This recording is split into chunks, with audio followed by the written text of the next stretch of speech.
Tumayo po tayo at sumabay sa pambungad na awit.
Espiritu Santo.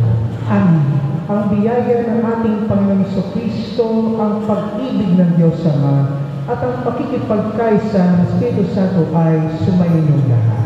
At sumainyo. Mga kapatid, atin pong gaganapin ngayon ang pagsisindi ng kandila sa korona ng Advent. Ang pagsisindi po ng kandila ay si Corazon Osoyos and Family.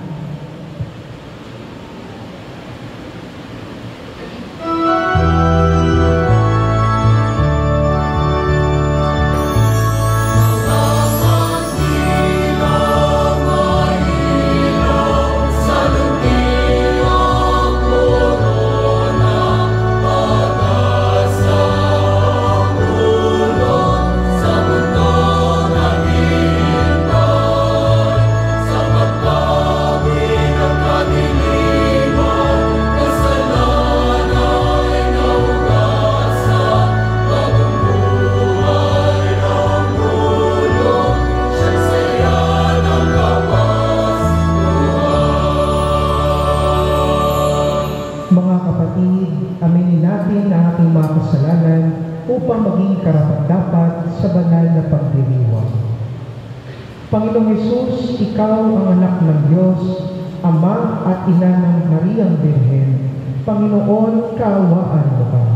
Panginoon, kaawaan mo kami.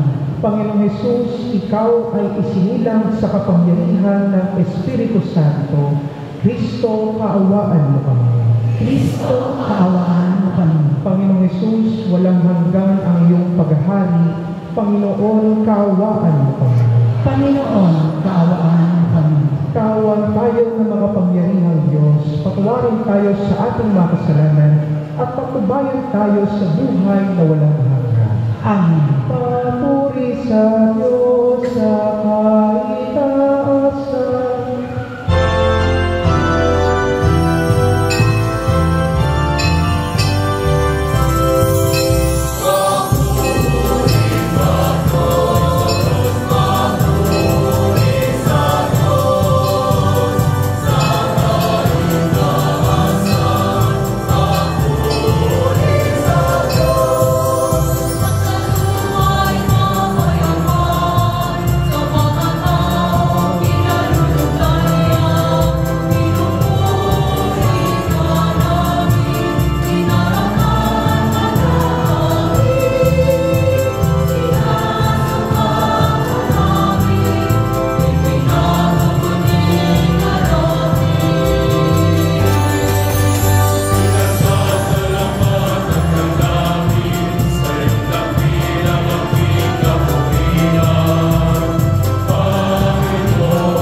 Ama naming makapangyarihan, ang iyong salitang nananahan sa iyong kaibulturan ay dinala sa sinapupunan ng Birhen Carmesilisa noong tanggapin niya ang mabuting balitang hatid ng anghel at siya'y lumuban ng Espiritu Santo bilang iyong tahanan. Katulad ng mahal na Birhen, matanggap nawa naming mapagkumbaba na sundin ang loob mo sa pamamagitan ni Jesucristo kasama ng Espiritu Santo magpasawalang hanggan. Amen. Magsiupo po tayo.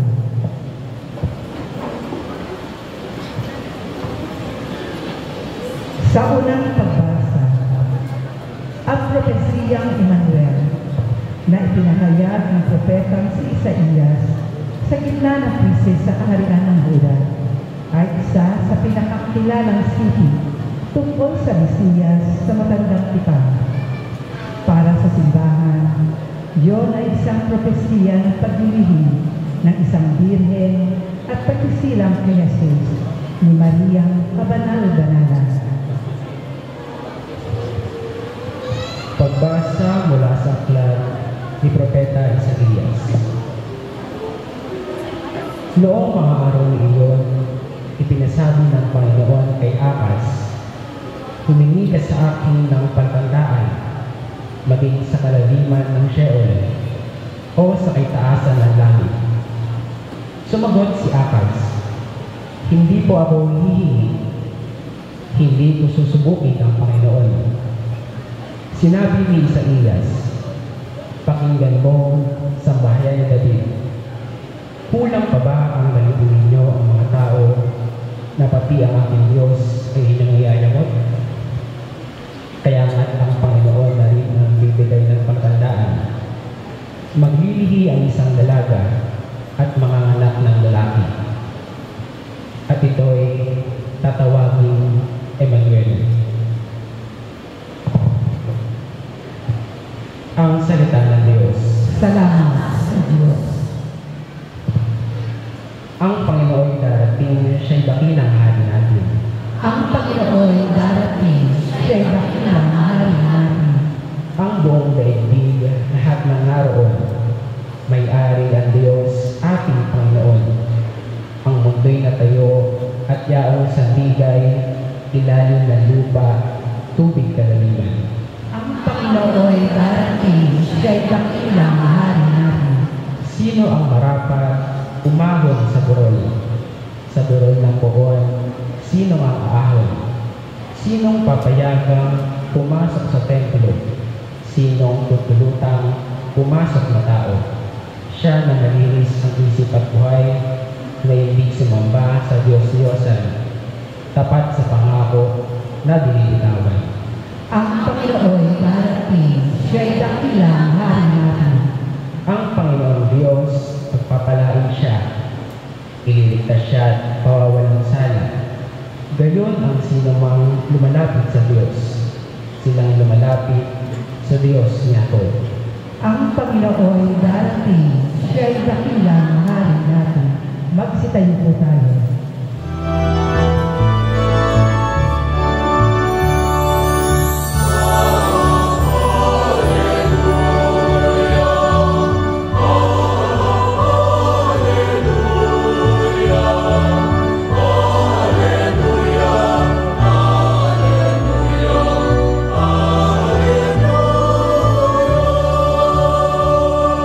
Kong lahat, halina, susi David, binubuksan mo ang langit upang kami ay nasagip.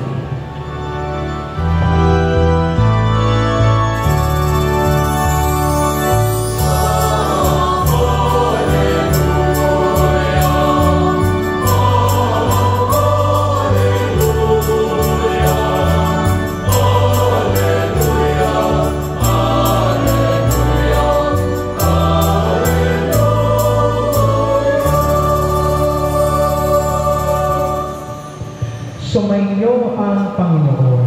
At sumayin. Ang mabuting balita ng Panginoon ayon kay San Lucas.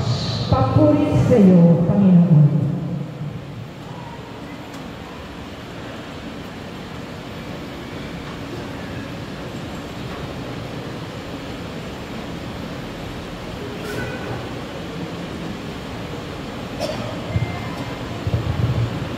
Nang ika-6 na buwan na ng pagdadalang tao ni Elizabeth, ang Anghel Gabriel ay sinugo ng Diyos sa Nazareth, Galilea, sa isang dalaga na ang pangalay Maria.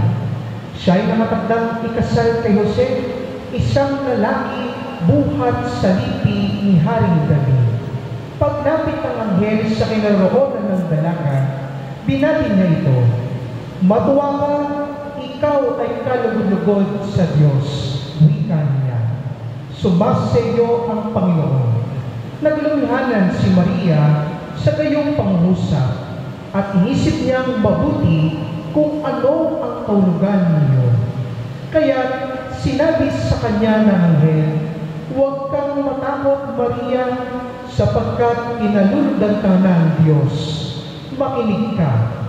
Ikaw ay magbibili at manganganak ng isang lalaki at siya'y tatawagin mong Jesus. Magiging dakila siya at tatawaging anak ng kataas-taasan. Ibibigay sa kanya ng Panginoong Diyos ang trono ng kanyang amang si David. Paghahari siya sa angkan niya ko magpakailanman, at ang kanyang paghahari ay walang hanggan." "Paano mangyayari ito gayong ako'y dalaga?" tanong ni Maria. Sumagot ang anghel, "Bababa sa iyo ang Espiritu Santo at dililiman ka ng kapangyarihan ng kataas-taasan. Kaya't banal ang ipanganganak mo at tatawaging anak ng Diyos. Natatandaan mo ang iyong kamag-anak na si Elizabeth? Alam ng lahat na siya'y baon, ngunit naglihi siya sa kabila ng kanyang katandaan. At ngayon, ika-6 na buwan na ng kanyang pagdadalang tao, sapagkat walang hindi mapangyayari ang Diyos." Sumagot si Maria, "Ako'y alipin ng Panginoon. Mangyari sa akin ang iyong sinabi." At nilisan siya ng anghel.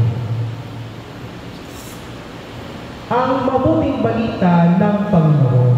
Pinupuri ka namin, Panginoong Jesucristo.